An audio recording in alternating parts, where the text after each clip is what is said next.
يفقهوا قولي وصلى اللهم على سيدنا ونبينا وحبيبنا وشفيع ذنوبنا أبو القاسم مصطفى محمد وعلى آل بيته الطيبين الطاهرين اللهم صل على محمد وآل محمد. Na farko muna godiya ma Allah subhanahu wataala bisa taufiƙin shi bisa lutufinsa ya samu daga cikin masu musharaka gurin aiwata nau'i na ibada na itikafi a wannan muhalli din. Lalle wannan tagomashi ne wanda Allah ta'ala yayi mana ba bisa zaɓin mu ba. Sannan abu na gaba ina mai bada hakuri da kuma neman uzuri ga ƴan uwan mu ɗalibai da iyayena da kuma malaman mu kaman almajiri talmizi irina na tashi zan yi magana a gaban su. Ina neman uzuri ga wannan. Laraba suna cewa al'uzur inda kiramin nasi maqbula. Ina fatan za a karɓa mu wannan dan uzurin insha Allah ba dan komai ba sai babin fadhakkir inna zikra tanfa'ul mu'minin, sai dan babin fadin Allah subhanahu wataala da yake cewa mu yi guzuri fatazawwadu fa inna khayriz zadani taqwa. Mu yi guzuri duk wani mamaci wanda ya rasu yana fatan Allah ta'ala ya dawo da shi duniya. Duk wani mamaci imma mutumin kirki ne imma mutumin ba na kirki ba, ma'ana imma mutum dan wuta ne ko dan aljanna ne, yana fatan burin Allah ta'ala ya dawo da shi duniya domin ya menene yayi wani abu. Mutumin kirki yana fatan Allah ta'ala ya dawo da shi duniya domin ya ƙara kaimi, ya ƙara guzurin nan da ya tafi da shi. Ina ma zai ce ina ma a ƙara dawowa da ni duniya na ƙara guzuri mai yawa da yafi wannan. Wanda kuma ba mutumin kirki ba zai yi da na sanin cewa zai yi ce da ma ina Allah ta'ala zai dawo da ni duniya domin na guzuri mai ƙarfin da zai sa ba a sani a wannan mahalli ba. Allah ta'ala ya kiyashe mu. Abu na gaba an ruwaya daga annabi Isa alaihi salam.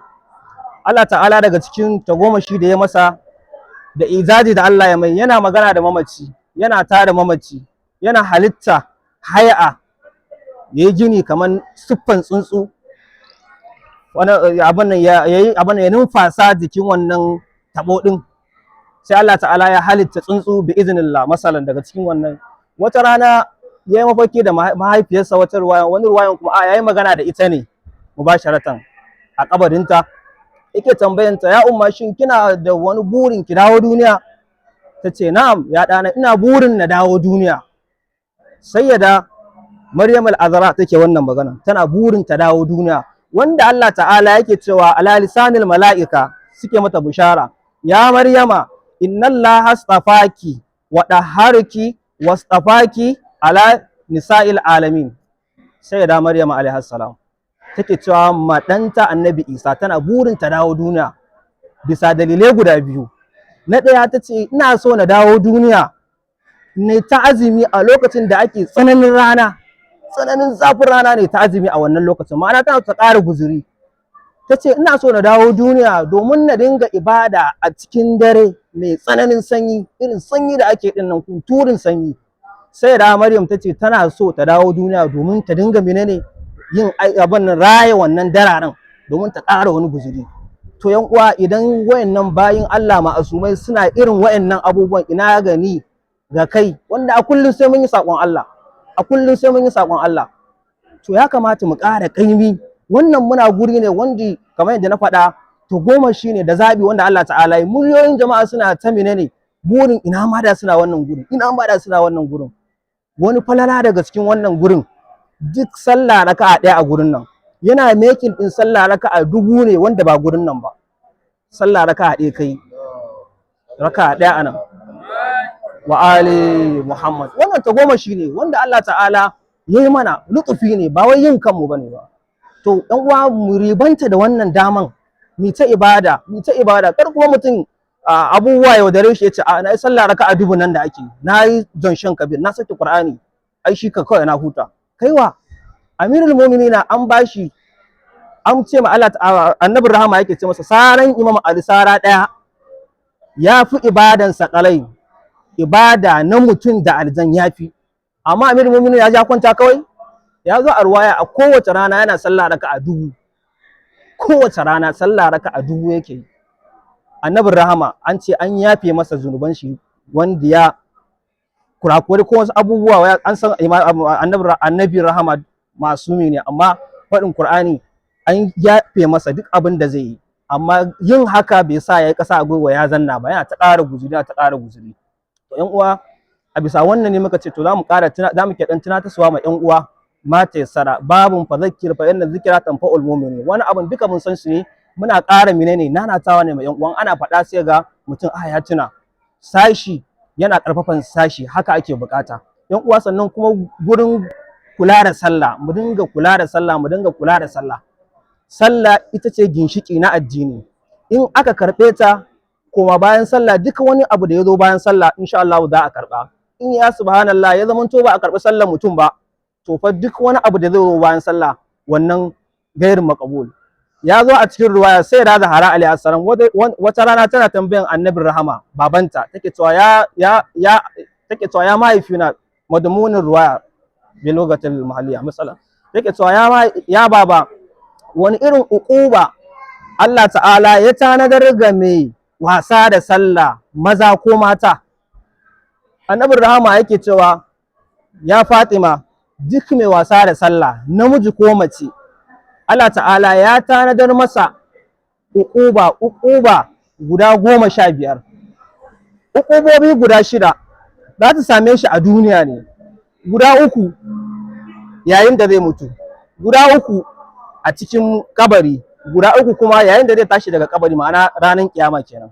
Wasu abubuwa guda 6 Allah ta'ala zai jarabci mutum mai wasa da sallah, mace ko namiji a duniya.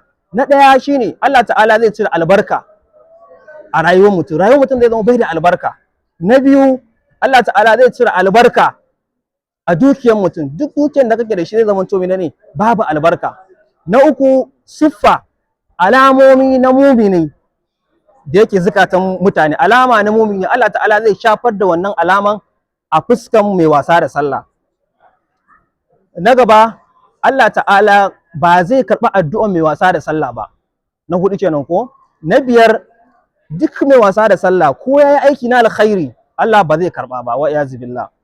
Na 6, mai wasa da sallah, duk muminai da salihan bayi in sun yi addu'a da suke cewa Allah ta'ala, masalan muminai suna addu'a cewa ɗan uwan muminai Allah ka gafarta musu, salihan bayi da muminai, to wannan rabo na addu'a din baya shafan mai wasa da sallah, wa iyaz billah. Yan uwa, mu yi amfani da daman nan, mu yi kokarin mu ga mun guje ma irin waɗannan abubuwa din, Allah ta'ala ya karbi ibadun mu. Abubuwa guda 3 da su samu mutum mai wasa da sallah bala'i yayin mutuwa su ne. Na ɗaya, Allah zai karɓi ran mai wasa da sallah yana mai kaskantacce, walakantacce. Na biyu, Allah zai jarabce shi da yunwa, zai mutu yana jin yunwa. Na 3, zai mutu yana jin ishirwa, wanda ko da an shayar da shi ruwan duniya, ƙoramai na duniya, duka wani ruwa na duniya a shayar da shi ba zai wadatar da shi game da jin ishin nan da Allah zai jarabce shi da shi ba. Abin da za su sami mai wasa da sallah, afwan a gurguje na atazir, a cikin kabari, Allah ta'ala zai jarabce shi da kuntatan kabari za ta matse shi, sannan Allah zai halitta wata halitta da za ta zo ta dinga bashi tsoro, tana firgita shi a cikin wannan kabari din. Abu na 3, Allah ta'ala zai jarabce shi da duhun kabari. Abu 3 da za su same shi yayin da ya tashi daga kabarin shi ranar kiyama kenan, Allah zai wakilta wani mala'ika daga cikin mala'ikunsa, zai sa ya jawo wannan mai wasa da sallah daga kabarin shi din nan ta fuskan shi. Dukkanin mala'iku, wacce dukkanin halitta ba mala'ika ko mutane ba, dukkanin halittu suna ganin wannan kaskanci da tozartawa da za a yi ga mai wasa da sallah, za a jawo shi ta fuskan shi a cikin kabarinsa. Abu na 2, Allah ta'ala ba zai dube shi, Allah ta'ala cikin hisabi da za a masa, ba za a masa hisabi mai sauki ba, hisabi mai raɗaɗi za a mai, yattike za a masa, babu rangume a hisabin mai wasa da sallah. Na 3 na ƙarshe, Allah ta'ala ba zai dube shi da idan rahama ba, ƙarshe Allah ta'ala zai azabtar da shi azaba mai raɗaɗi. Allah ta'ala ka kiyashe mu, ka kiyashe mu, ka tsiratar da mu, domin alfarman annabin rahama, domin alfarman girman wannan masallaci da muke cikinsa, domin alfarman salihan bayi da annabawa da ma'asumai da suka raya ko kuma suka yi khitabi a cikin wannan masallaci din. Allah ta'ala, domin ta goma shi muna noman domin lu'ufinka, Allah ta'ala ka sa kowannen mu daga cikin waɗanda suka halarci wannan itikafi inda ma wanda suka yi niyya ba su samu sun zo su ba, Allah ta'ala ka yafe musu zunubansu, ka sa za mu fita a nan gurin ne tamkar yayin da muka shigo duniya ba mu da halaki ko ɗaya. Allah ta'ala ka biya mana bukatun mu na alkhairi, da kuma ƴan uwanmu wanda suke barin addu'a, Allah ta'ala ka fi mu sanin bukatun mu, Allah ka biya mana. ƴan uwanmu da aka jarabce su da rashin lafiya, Allah ka ba su lafiya. Allah ta'ala ka tabbatar da digadigen mu akan tafiyan jagora sai zazzaki hafizahullah. Allah ta'ala ka karbi shahadan shahidan mu. Wannan abubuwa da ke faruwa tsakanin kafircin duniya da suka yi tarayya ga jamhuriyar islamiyya, Allah ta'ala ka ba mu nasara, ka ɗaura musulunci akan kafirci. Allah ta'ala ka tozarta yahudawa da ƴan baradansu. Allah ta'ala ka taimake mu. Sallallahu ala sayyidina Muhammad wa ala alihi baitihi at-tayyibin at-tahirin.